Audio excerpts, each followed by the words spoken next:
हाँ देवाशीष, अब आप प्रेजेंट करिए, स्क्रीन सर शेयर करिए। स्क्रीन दिख रही है मेरी? नहीं नहीं, अभी नहीं शो हो रही। अभी नहीं शो हो रही सर। नहीं।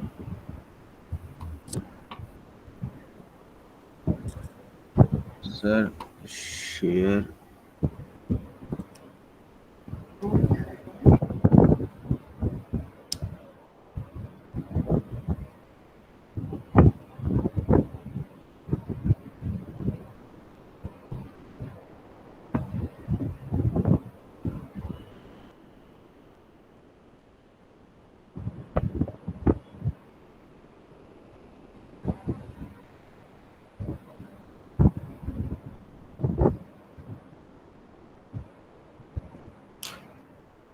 हाँ जी देवाशीष, अब आपकी स्क्रीन शो हो रही है, पीपीटी भी आपकी शो हो रही है।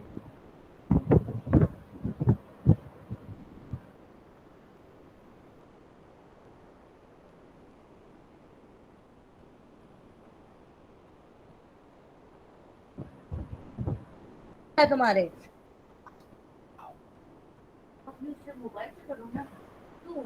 यस सर, आप दिख रही है? ओके ओके, हाँ शेयर हो रही। यस सर, आवाज आ रही ना मेरी?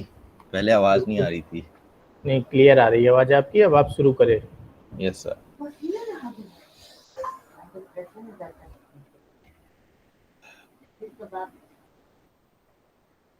सभी लोग माइक्रोफोन अपना आप कर ले।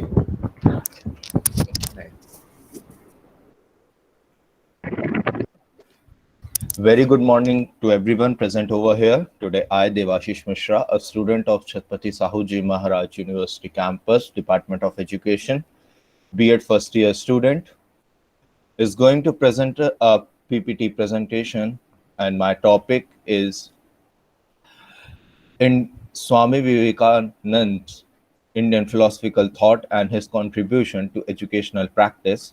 Before I am going to start this presentation, I warmly thanks to my professors, Dr. R.P. Sani sir and Mr. S.C. Patel, who gave me such a good knowledge about a particular topic and a subject, that is philosophy, about each and every Indian philosopher.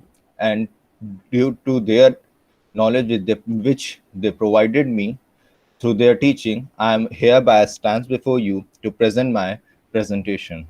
So, not wasting much time, I proceed towards my presentation. Hope you are getting my voice, and it will be a very good presentation presented by me. Okay, so let's move forward.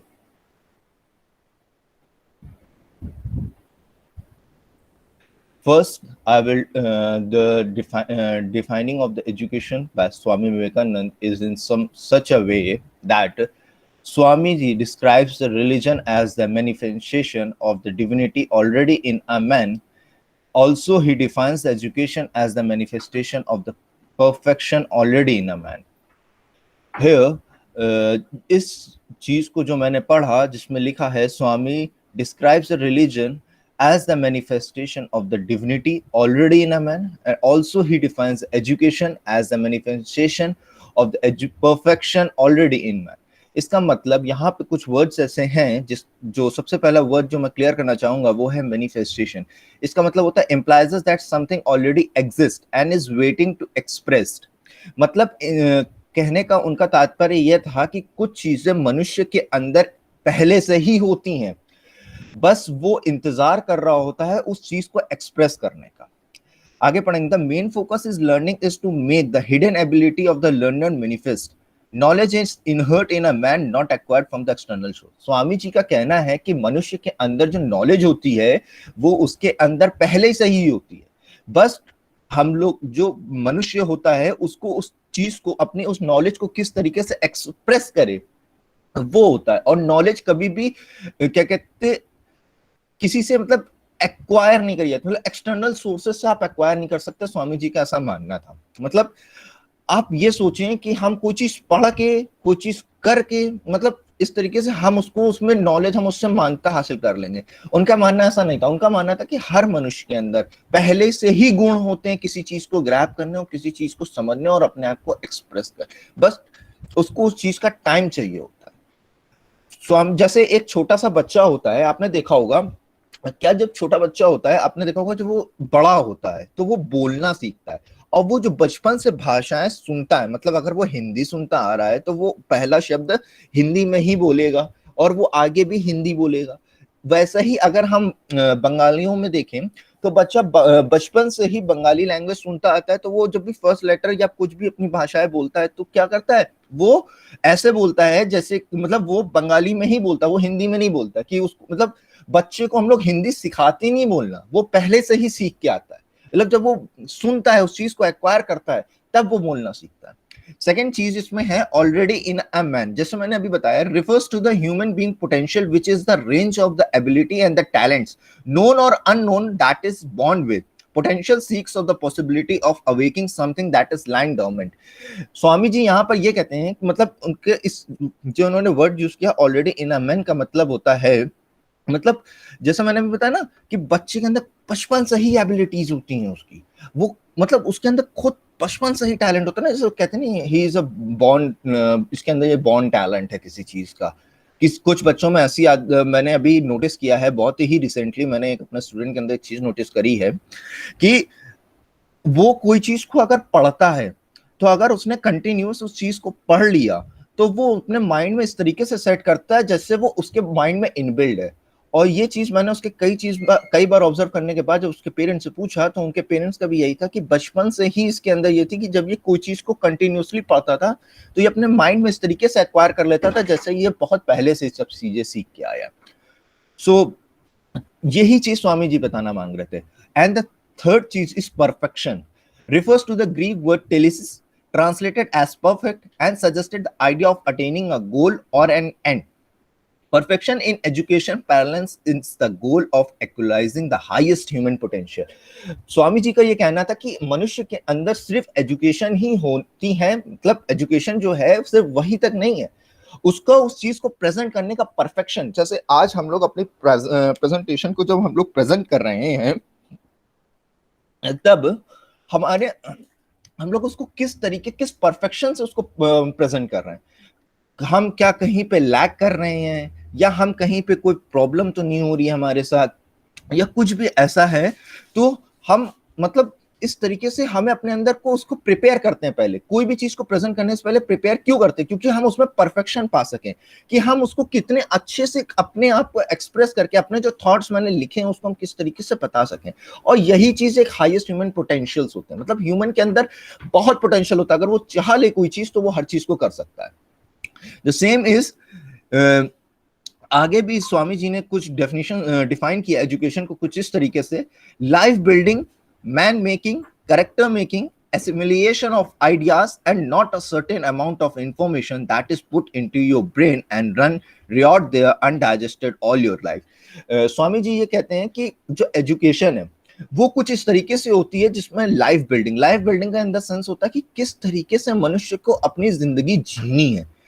Man making का मतलब होता है कि वो एक मनुष्य तत्व में अपनी जिंदगी मतलब मानवता में, ऐसा नहीं कि जंगलीपन में जिंदगी जीते, मतलब कोई मर रहा है, कोई दुख में है, कोई तकलीफ में, हमने उसको सामने देख लिया है तब भी हम उसको ठीक है लेट इट गो, मुझसे क्या मतलब, ऐसा नहीं। स्वामी जी कहते हैं कि मनुष्य को दिल से बड़ा भाव, मतलब एक ऐसा मनुष्य होना चाहिए कि जो सबके दर्द को समझ सके कि उस मनुष्य के अंदर कितना दर्द है, वो किस पीड़ा से गुजर रहा है।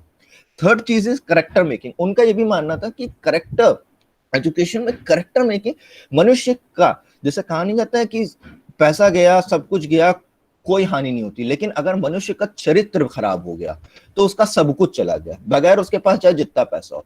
अब हम लोग भी क्या है, आज किसी को देखते हैं जिसके पास बहुत पैसा है और अगर उसका चरित्र का हमें थोड़ा बहुत भी पता है तो हम लोग क्या माइंड मेकिंग प्रिजस्ट करते हैं कि ये चरित्र इतना गंदा है, इसके काम भी सारे गंदे ही होंगे। हम लोग उसके बारे में जानते हैं कि नहीं जानते डजंट मैटर, मगर हमारा क्या होता है कि एक बार हमने इसके बारे में सुन लिया था कि इसने ऐसी ऐसी हरकतें गंदी करी थी, इसका करेक्टर खराब है, तो हम लोग भी उसको इसी, तो वही समझिए कि एजुकेशन में करेक्टर मतलब आदमी का चरित्र बहुत इंपॉर्टेंट होना चाहिए, मतलब इस तरीके से नहीं कि उसकी सारी गंदी उसके अंदर सारी गंदी आदतें हो दुनिया की। एसिमिलेशन ऑफ आइडियाज मतलब उसके सोचने की क्षमताएं इतनी ज्यादा होनी चाहिए, मतलब कि वो कितना ब्रॉड माइंडेड होना चाहिए जिंदगी में, उसको हर चीज हर तरीके का, जैसे मैंने लास्ट अपने जब मैंने प्रेजेंटेशन किया था तो उसमें मैंने एक चीज बताई थी कि एजुकेशन ही बच्चों का माइंड को ब्रॉड अप या उनको आगे बड़ा सोचने के लिए प्रोत्साहित करती है। वैसे ही the same is the assimilation of idea. जब मनुष्य अच्छा सोचेगा, जब वो ब्रॉड थिंकिंग अपने आइडियाज बड़े अपने माइंड में रखेगा कि हमें ऐसा नहीं, हमें ऐसा है, मेरे साथ ऐसा है, हमें ये चीज करनी चाहिए, दूसरे मनुष्य को मनुष्य के समान समझना चाहिए, और ठीक है इंसान से गलती हुई तो उसको एक सुधरने का मौका देना चाहिए, एंड कुछ अच्छे अच्छे थॉट्स होने चाहिए माइंड में। किसी को प्रोत्साहित, कोई बच्चा हमने देख लिया वीक है तो ये नहीं कहना चाहिए अरे तुम्हारे से कुछ नहीं हुआ, ऐसा नहीं। हम लोगों को उसको प्रोत्साहित, उसको अच्छे अच्छे आइडियाज देने चाहिए कि देखो बेटा अगर तुमसे कोई चीज याद नहीं हो रही है तो उसको थोड़ा थोड़ा रिपीट कर करके करो, माइंड में सेट करो, उसके बाद उसको लिखो। तो दैट इज समथिंग, उसको हर तरीके का आइडिया देना चाहिए मनुष्य को, and not a certain amount of information that is put into your brain and runs throughout the undigested all your life। उनका इस लाइन से उनका कहने का मतलब ये है कि एजुकेशन वो नहीं कि जिसको तुमने अपने दिमाग में बस घुसेड़ लिया पढ़ के और उसका कोई फायदा नहीं, तुमने उसका कोई भी यूज ही नहीं करा, सिर्फ एजुकेशन को घुसड़ते गए दिमाग के अंदर, बस भर लिया जबरदस्ती। तो पढ़ते गए। कुछ बच्चे होते हैं ना सिर्फ पढ़ते ही रहते, उनको सारी तरीके की नॉलेज होती है, लेकिन किस तरीके से इंप्लीमेंट करना है, किस तरीके से अपनी लाइफ में उसको यूज करना है, उनको कुछ नहीं आता, उसमें लैक हो जाते हैं वो। Second point, and second definition, an ability to think originally, to stand on your own feet, mentally as well as practically, interacting with the people successfully।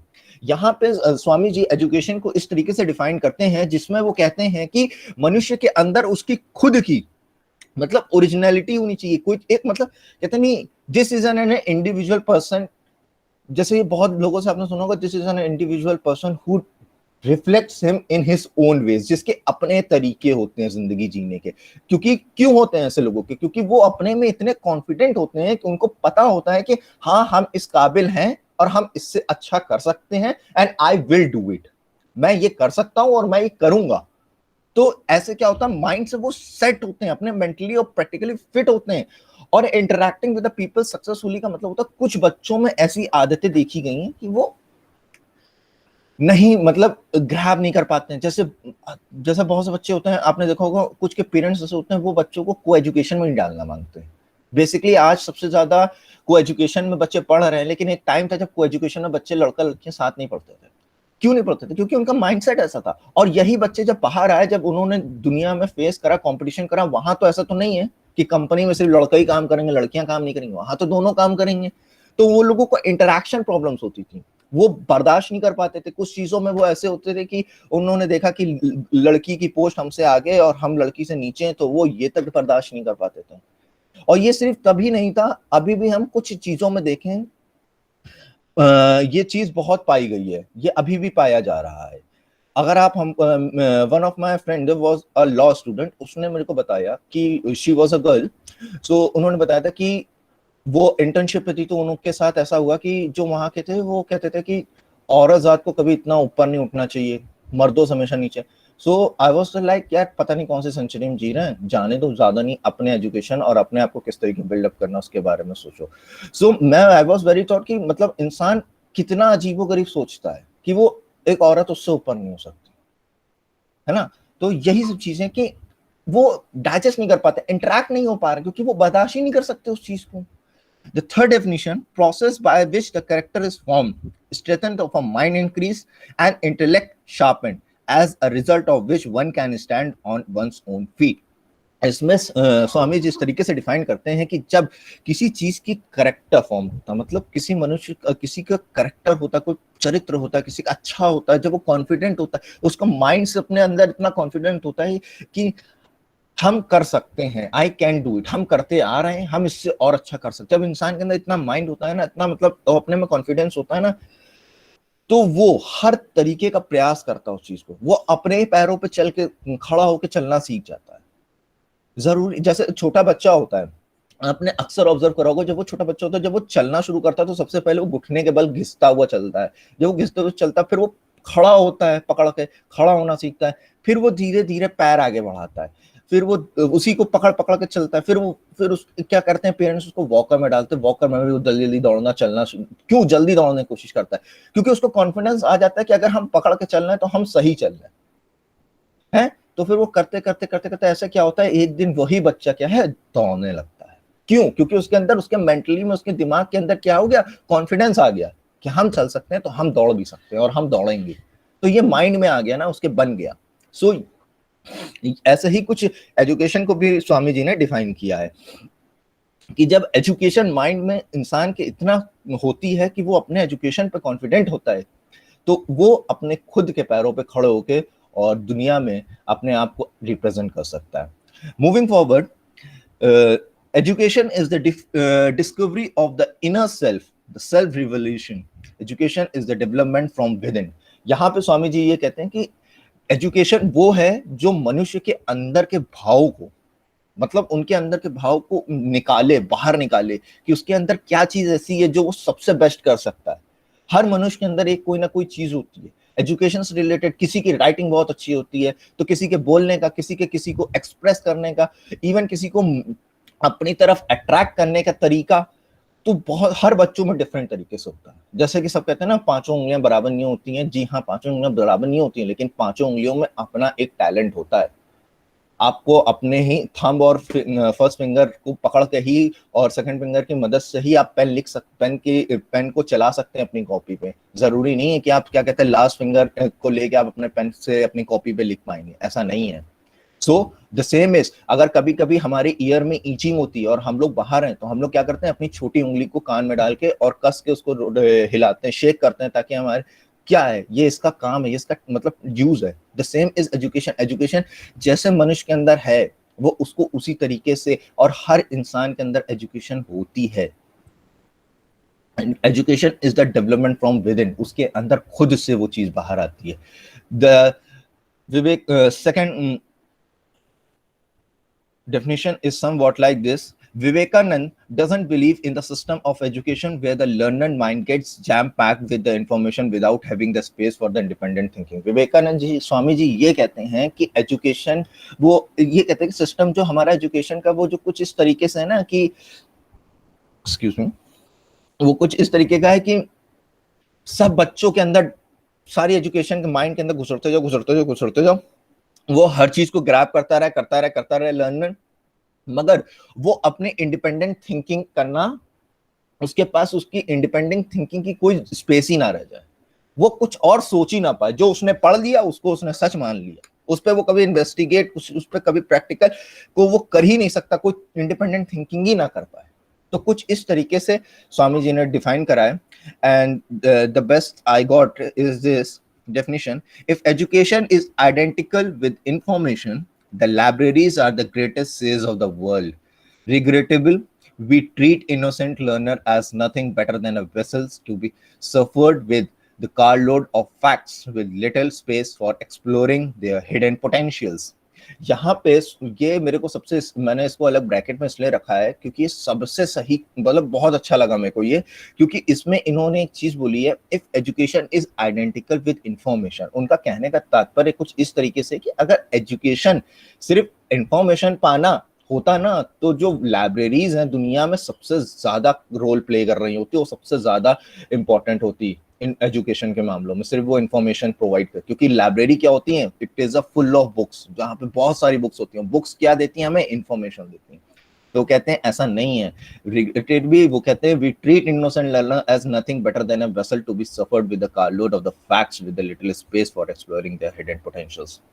आपने कभी कभी देखा होगा कि हम लोग के घर में कोई मतलब कोई पेड़ लगाने के लिए अगर कोई वेसल है, मान लीजिए एक गमला है, तो हम लोग उसमें मिट्टी भर देते हैं, पूरी तरीके से एयर टाइट मिट्टी भर देते हैं, पेड़ लगा देते हैं, ठीक है। और उसमें मिट्टी भर के उसमें पेड़ लगा देते हैं, और पेड़ को में पानी डालते हैं और क्या कहते हैं धूप में रखते हैं, और पानी धूप उससे, वो बरसात से, वेदर चेंज से वो धीरे धीरे बड़ा हो जाता है।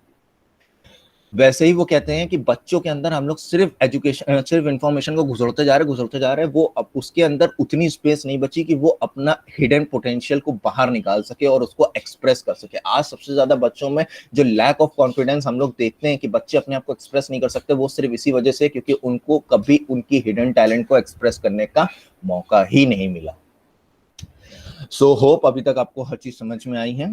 And moving forward with now, Swami ji के ऑब्जेक्टिव्स ऑफ एजुकेशन पे हम लोग बात करेंगे कुछ। वो कुछ इस तरीके से हैं. Vivekananda point out the defects of the present day education is that it has no definite goal to pursue. The objectives of the education must be manifestation of perfection in our lives, which is very nature of our inner self. यहाँ पे स्वामी जी कुछ इस तरीके कहते हैं कि आज के जमाने में जो एजुकेशन मिल रही है ना बच्चों को, उसका उन बच्चों से पूछो, उनके लिए कोई उसका गोल परस्यू, कोई डेफिनेट गोल है ही नहीं. कोई भी बच्चा आज एक पर्टिकुलर गोल को लेके चल ही नहीं रहा. आप भी अपने लाइफ में, डे टू डे लाइफ में देखते होंगे, कोई बच्चा बीएससी करते करते बीएससी कंप्लीट करा, उसने अचानक से उसको पता नहीं क्या उसने दिमाग में घूमा और उसने सीधा क्या कहते हैं आईएएस आईपीएस में चला गया. उसने तैयारी शुरू कर दी, यूपीएससी की तैयारी शुरू कर दी. The one was doing bachelors of science, मतलब जो बीएससी कर रहा था, जो इतना साइंस साइड होने के बाद इतना अच्छा टैलेंट के साथ था, वो अपनी लाइफ में कुछ और रिसर्च कर, कुछ और पढ़ के और रिसर्च करके अपना नाम उसने अपना बदल ही दिया. उसने डेफिनेट अपनी चीज बदल दी, अपना पात ही बदल दिया पूरा उठा के. क्यों है? क्योंकि स्वामी जी के अकॉर्डिंग हमारे जो एजुकेशन है ना, प्रेजेंट डे का एजुकेशन जो पैटर्न है, सिस्टम है, वो कोई भी डेफिनेट गोल नहीं दे रहा है. और वो बच्चों को उनके खुद के सोचने और उनके खुद के इनर कॉन्फिडेंस और उनके अंदर क्या चीज है वो जो एक्सप्रेस कर सके, उसका मौका ही नहीं दे रहा उनको. Moving forward, specifically the objective of the education according to the Vivekanand are as follows: to eliminate one's ego, ignorance, and also other false identification which stands in the way. Some objectives जो स्वामी जी के ने कही है वो कुछ इस तरीके से हैं कि जिसमें टू एलिमिनेट वंस ईगो, मतलब बच्चों में क्या होता है ना, हर बच्चे में आपने देखा होगा कि उसका अपना पर्टिकुलर ईगो होता है. वो जब बच्चा बड़ा हो जाता है ना, कुछ एज पे आने के बाद बच्चों में ईगो अराइज होता है. तो वो कहते हैं कि एजुकेशन कुछ इस तरीके दो कि बच्चे के अंदर का ईगो, उसके इग्नोरेंस और कुछ उसकी फॉल्स आइडेंटिफिकेशन जो वो अपने माइंड में बना लेता है, और विच स्टैंड इन द, मतलब वो उसके लिए बेनिफिशियल नहीं है, वो उसके लिए हानिकारक है. ये सब चीजों को हमें हटाना चाहिए उनके बच्चों के अंदर से. Second point, to build up the self confidence and the self reliance based on the balance human relationship. यहाँ पे वो इस बात से उनका तात्पर्य ये है कि वो कहना चाहते हैं कि बच्चों के अंदर एक सेल्फ कॉन्फिडेंस होना चाहिए, सेल्फ रिलायंस होना चाहिए कि वो क्या हैं, what they can do, based on a balance human relationship, कि सबको लेके, समानता को लेके चलना चाहिए. उनके अंदर अनइक्वालिटी का कोई वो नहीं होना चाहिए कि वो छोटी जात का वो बड़ी जात का है. उनके अंदर एक कॉन्फिडेंस होना चाहिए, एक एजुकेशन को एक्सप्रेस, उनके अंदर कॉन्फिडेंस होना चाहिए कि हमने ये एजुकेशन अगर ग्रैब करी है तो हम इससे कैसे ह्यूमन का वेलफेयर कर सकते हैं, ह्यूमन सोसाइटी को कैसे हम अच्छा बना सकते हैं, कैसे उनमें पर्टिकुलर रिलेशन को हम बना के रख सकते हैं. Moving forward, third point is to strive towards the character development characterized by the development of the willpower leading to the courage, stamina and the fearlessness. वो यहाँ पे भी सेम वो यही कहना चाह रहे हैं कि मनुष्य के अंदर, एक बच्चे के अंदर उसका करेक्टराइज्ड डेवलपमेंट होना चाहिए, और डेवलपमेंट उसका उस तरीके से होगा जब उसकी विल पावर, उसको करेज लीडिंग टू द करेज का मतलब होता है कि उसको हम प्रोत्साहित करें कि तुम कर सकते हो, जाओ करो, तुम एक बार ट्राई करो. क्योंकि हर बच्चा जब छोटा होता है ना तो वो गिर के ही चलना सीखता है. आज वो गलती करेगा तभी वो कल आगे बढ़ेगा. और जो स्टैमिना ऑफ फियरलेसनेस की बात है ना, वो यहाँ पे ये कि अगर वो बच्चा गिरा तो उसको डर नहीं लगना चाहिए, उसको ये चीज प्रोत्साहित करनी चाहिए कि नहीं, अगर हम गिरे हैं तो हम बढ़ेंगे. तो सेम विद द एजुकेशन, बच्चे के अंदर ये होना चाहिए, अगर आज हम फेल हुए हैं, आज हम अपने आप को एक्सप्रेस नहीं कर पाए, तो the second chance which I will get and I will try my best to express it.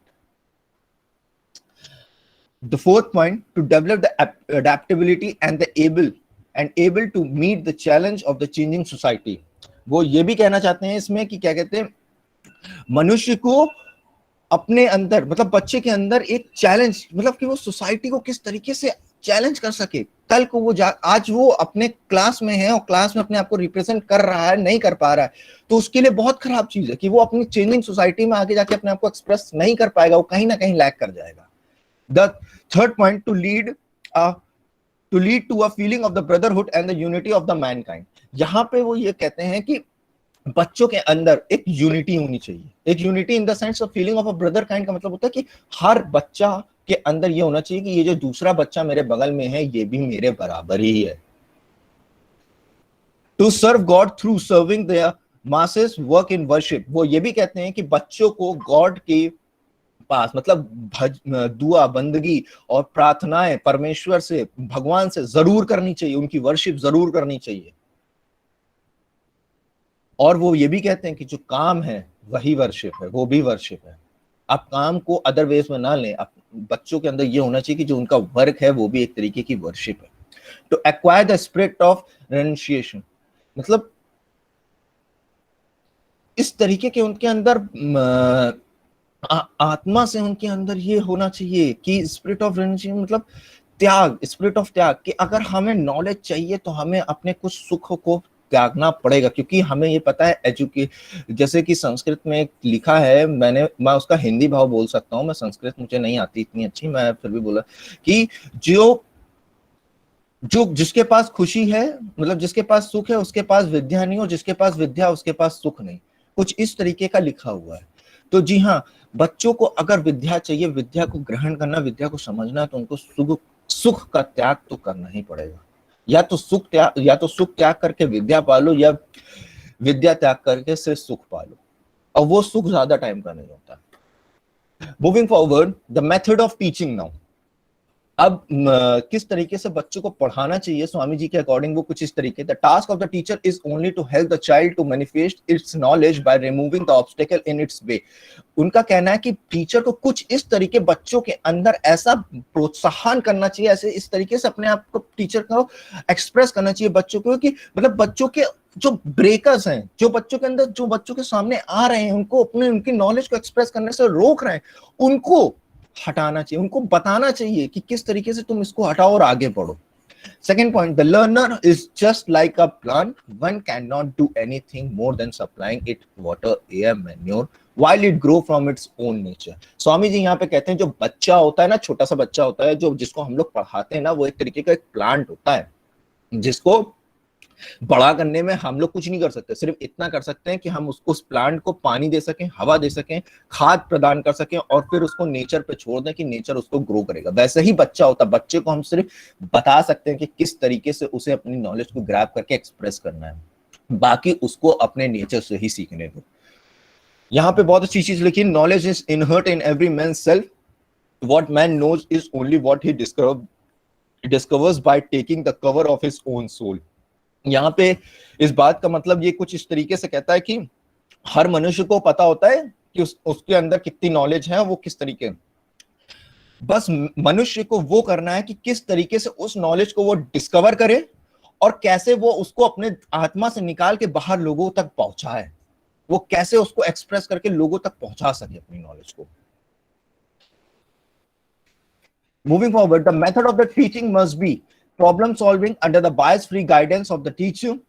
The teacher role is just a facilitator, similar to the modern education's heuristic method. यहाँ पर स्वामी जी ये कहते हैं कि जो बच्चा है ना, बच्चे को, जो टीचर है, बच्चे को कुछ इस तरीके से होना चाहिए कि उसकी हर दिक्कतों को सॉल्व करे बिना बायनेस होने, मतलब कोई भेदभाव के, और एक टीचर को जस्ट एज अ फैसिलिटेटर, मतलब एक फैसिलिटी प्रोवाइड करने वाला, कि हाँ हम तुम्हारी मदद करेंगे, मगर आगे बढ़ो, अगर तुम कहीं रुकोगे तो हम तुम्हें बताएंगे।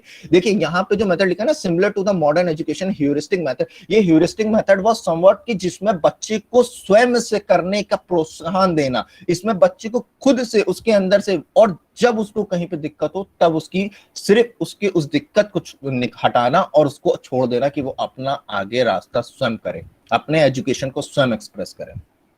The next point is the teacher has to come down to the level of the learner and give him a push upward. Thus, there should be a least intervention, and the ideal teacher should consequently underteach so that the learner get the ample scope for learning themselves. यहाँ पे स्वामी जी ये कहते हैं कि जो teacher होता है ना, उसको इस तरीके से अपने आप को नीचे ले आना है, इस तरीके से एकदम मतलब बच्चे के बराबर लाना है अपने आप को, बच्चे को आगे बढ़ाना है। To the learner, teacher has to come down to the level of the learner, मतलब बच्चे के एकदम नीचे आ जाए, एंड गिव हिम, उसको ऊपर उठाए कि उठो, आगे बढ़ो, किस तरीके, कहाँ दिक्कत है, यहाँ दिक्कत है, चलो ये दिक्कत को कैसे सॉल्व करना वो भी हम बता देते हैं, ये दिक्कत सॉल्व हो गई, अब आगे बढ़ो।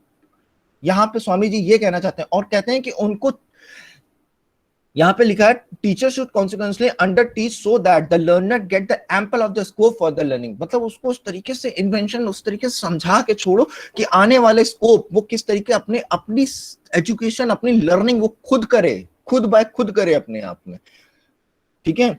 और फिर यहाँ पे लिखा है no one can teach anybody, the teacher spoils everything by thinking that he is a teacher. यहाँ पे बहुत अच्छी बात उन्होंने ये कही थी कि अगर टीचर ये सोच ले कि वो टीचर है तो वो सब कुछ बिगाड़ सकता है। और वो ये भी कहते हैं कोई किसी को कुछ सिखा नहीं सकता है, सब मनुष्य के अंदर स्वयं होता है, बस उसको अपने अंदर पहचानने की देर होती है। अब रोल ऑफ अ टीचर में हम आगे बात करेंगे। The teacher should share with the student the conviction that they are both. Debashish yes sir. Please, Yes, sir. Next day हम लोग कंटिन्यू करेंगे यस सर। और आज इसको यहीं पर रोकेंगे आपका प्रेजेंटेशन, ओके सर। क्योंकि आगे भी अभी बहुत सारी बातें आपको करनी है, जी सर। है ना। जी प्रेजेंटेशन सर। आपका थोड़ा है, ठीक। जी सर। और आपने बहुत अच्छी कोशिश की, आपका जो प्रेजेंटेशन था बहुत ही अच्छा, बहुत अच्छे एग्जाम्पल के साथ आपने चीज़ों को एक्सप्लेन किया है, एकदम व्यवहारिक रूप से। जी सर, ठीक, थैंक यू सर। ऐसी ही मुझे आपसे उम्मीद भी थी और आपने अच्छी कोशिश की है और आगे भी आप ऐसा ही करते रहिए, है ना। जी सर। थोड़ी स्पीड कम करनी है देवाशीष। यस सर, वो जब आप इंग्लिश में बोलते हैं तो स्पीड आपकी ज़्यादा फास्ट होती ओके सर, मैं अब है, आगे। उस पर हाँ उस पर कंट्रोल करना है, बाकी तो बहुत अच्छा है, ठीक। Yes sir. अभी तक के प्रेजेंटेशन में देवाशीष के अगर किसी का कोई प्रश्न है तो आप 2 से 3 मिनट में रख सकते हैं, किसी भी विद्यार्थी का है किसी का कोई प्रश्न? सर। हाँ अल्ताफ बताओ। हाँ सर, पहले तो मैं चाहूँगा कि इनका जो टॉपिक थोड़ा क्लियर कर दे मुझको, अपना टॉपिक इनका क्या था जी एक्चुअल में पूरा। हाँ देवाशीष टॉपिक बताइए। मेरा टॉपिक है Indian philosophical thoughts and their practices to the educational. इसमें मतलब जो हमारे इंडियन फिलोसफर्स हैं उन्होंने एजुकेशन के बारे में किस तरीके से बातें कही हैं, मतलब क्या उनके थॉट्स रहे हैं, उसको हम एक्सप्रेस कर रहे हैं। तो उसमें हमने स्वामी विवेकानंद जी का लिया है फिलोसफिकल ये। अच्छा, स्वामी विवेकानंद जी को आपने स्वयं से लिया है? जी, स्वयं से लिया है जी, लेकिन इसमें स्वामी विवेकानंद जी के बारे में तो आपने कुछ नहीं बताया, उसके बारे में। देखिए अल्ताफ जी आपके प्रश्न का उत्तर हम दे रहे हैं। जी इनको यहाँ पर जो डिस्कशन करना है, जी स्वामी विवेकानंद का जो एजुकेशनल थाट है ना, जी वो डिस्कस कर रहे हैं। स्वामी विवेकानंद ने क्या बातें जो है एजुकेशन के संदर्भ में कही हैं वो चीज़ें डिस्कस कर रहे हैं, ठीक। जो स्वामी इंडियन थिंकर्स हैं हमारे, उसका कंट्रीब्यूशन एजुकेशन में डिस्कस करना है। अभी ये फाइनली जब लास्ट में पहुंचेंगे, अभी तो ये बता रहे हैं कि इनके अकॉर्डिंग शिक्षण विधियां क्या हैं, है ना, उनके उद्देश्य क्या हैं, शिक्षक कैसा होना चाहिए, शिक्षार्थी कैसा होना चाहिए। इसके बाद ये इसे प्रेजेंट एजुकेशन सिस्टम से जोड़ेंगे कि जो स्वामी विवेकानंद जी का एजुकेशनल थाट है वो आज हम कौन कौन सी बातें उनके वर्तमान एजुकेशन सिस्टम में प्रैक्टिसेज में ला रहे हैं, ये भी बताएंगे लास्ट में, है ना। जी।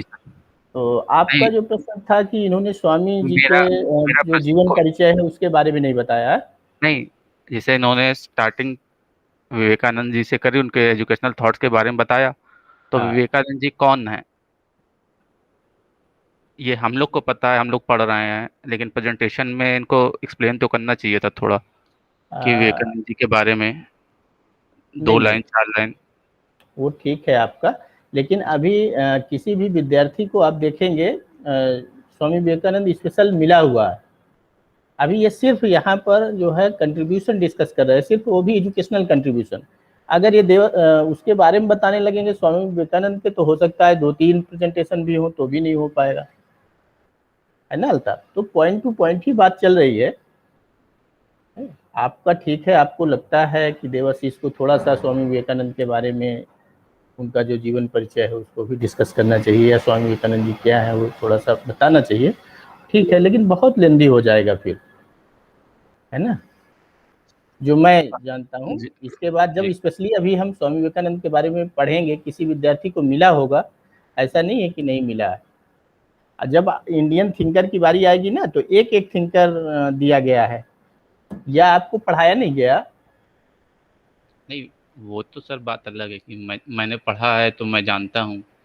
नहीं नहीं, सभी जानते हैं जी, यहाँ पर मतलब जितने सभी लोग जानते हैं, मतलब मैं जितने लोग अपना जुड़े पर्सपेक्टिव हुए। बता रहा था कि हाँ, जैसे पढ़े हम लोग जानते हैं, लेकिन स्टार्टिंग में जैसे इन्होंने अपना टॉपिक जो बताया वो इंडियन थिंकर्स के बारे में बताया, ना कि Swami Vivekananda ji and there educational thoughts, इनका टॉपिक इन्होंने बताया।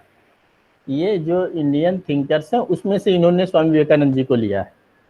जी, हाँ, लेकिन इनका टॉपिक पूरा था, असल पर था क्या, जी, इंडियन थिंकर्स हैं, वही टॉपिक उनका मैंने कंट्रीब्यूशन देखना था, समझ रहे हैं। लेकिन जी, जिसमें इंडियन गांधी जी थिंकर्स भी में ऐड थे और भी। हाँ, 4-5 थिंकर्स हैं, तो जी, सबका कंट्रीब्यूशन तो देख नहीं सकते हैं, तो हम लोगों ने डिवाइड किया हुआ है, एक थिंकर जो है दिया हुआ है। अच्छा, जैसे स्वामी विवेकानंद के बारे में बात करेंगे, अगले इंडियन थिंकर्स के बारे में दूसरा विद्यार्थी होगा इनके ग्रुप में, वो डिस्कस करेगा, तीसरा होगा वो डिस्कस करेगा। तो ऐसे करके डिवाइड किया हुआ, क्योंकि टॉपिक बहुत बड़ा, सारे जी, इंडियन थिंकर्स के बारे में यहाँ पर प्रेजेंट करना काफ़ी समय लग जाता है, दूसरे विद्यार्थियों को अवसर नहीं मिलता। यहाँ पर सिर्फ प्रेजेंटेशन में ये देखना है हमें कि जी, विद्यार्थी कैसे अपनी चीज़ों को रख रहा है, कैसे प्रेजेंट कर रहा है, उसमें ये स्किल है कि नहीं, वो हम 4 लाइन में भी देख सकते हैं, है ना, जी, और 2 दिन प्रेजेंटेशन करा के भी देख सकते हैं। समझ रहे हैं ना अल्ताफ, जो जी, स्किल चेक करना है हमें, जी वो सर। यही। अब तो कोई दिक्कत नहीं अल्ताफ? नहीं सर, बाकी ठीक है, बस एक जगह मुझे भाषा का चयन थोड़ा गलत लगा है। उसमें हाँ, उन्होंने मुझे घुसेड़ते चले बताइए। जाएँ, घुसेड़ते चले जाएँ, यस घुसेड़ते सर, चले जाएँ। ये मुझे भी हाँ, लगा वो था थोड़ा-सा। शब्दावली इन्होंने मुझे भी गलत लगा था सर। चयन किया है, उस जगह वो होता है। शब्दावली बहुत अटपटी थी, हाँ, जो हुँ। जीवन में नहीं यूज़ करनी चाहिए। एकदम आपकी बात से हम सहमत हैं। इन चीज़ों को ध्यान रखना है कि जब हम प्रेज़ेंट करेंगे, तो ऐसी शब्दावली ना आने पाए, जो एक मानक भाषा की हम लोग बात करते हैं ना, जी सर। तो किस तरह के शब्दों को कक्षा शिक्षण के अंतर्गत प्रयोग करना है, ये भी टीचर के लिए बहुत मायने रखता है। ठीक है, आप व्यवहारिक जाइए, हम ये नहीं कह रहे हैं, आप व्यवहारिक जितना ही व्यवहारिक जाएँगे उतना ही आपका जो प्रेजेंटेशन है वो सहज और सरल और प्रभावी हो जाएगा। लेकिन जो एक भाषा है वो भाषा की मर्यादा जो है सर। मर्यादा पे रहकर ही काम करना है। जी, एज़ ए टीचर आप उसको दूसरी तरीके से बोल सकते थे, है ना? ये बात तो हम बिल्कुल आपकी सहमत हैं। ये चीज़ मेरे दिमाग में थी लेकिन मिस कर गई, तो ये आपने अच्छा याद दिला दिया।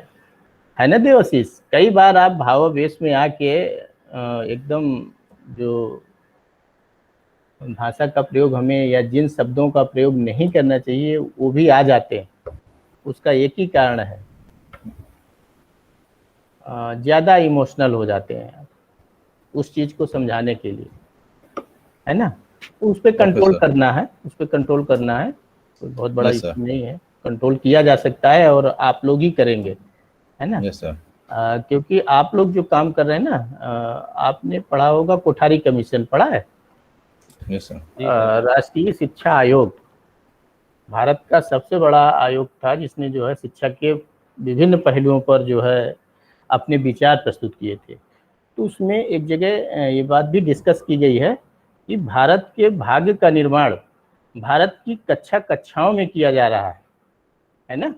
तो आप भारत के भाग्य विधाता हैं, ठीक? और आप तो आगे टीचर एजुकेटर बनेंगे, तो आपकी जो रिस्पॉन्सिबिलिटी है और बढ़ जाती है, समाज को सही दिशा में ले जाने के लिए। बेशक आपने जितने भी एग्जाम्पल दिए हैं बहुत ही अच्छे थे, बस आपको ध्यान रखना है, कई बार आप इमोशनल जब हो जाते हैं तो जो लोकल लैंग्वेज है उसका प्रयोग कर जाते हैं, है ना? तो हमें खड़ी बोली में ही और एक जो भाषा की मर्यादा है उसको बनाए रखना है, ठीक? ये शिक्षक के लिए बहुत मायने रखता है, और आप टीचर एजुकेटर बनेंगे तो आपकी तो और रिस्पॉन्सिबिलिटी बढ़ जाती है समाज में। ठीक है देवशीष, Yes, sir. समझ गए आप हम क्या कहना चाह रहे हैं? Yes, sir. तो आपके पास बड़ी जिम्मेदारी है ना? Yes, sir. तो उस जिम्मेदारी को ध्यान में रखते हुए आगे बढ़ना है। तो कल फिर कंटिन्यू करते हैं आज यहीं पर क्लास को, यस सर। ठीक है। कल आप अच्छी सर, तैयारी मेरा के साथ आइए।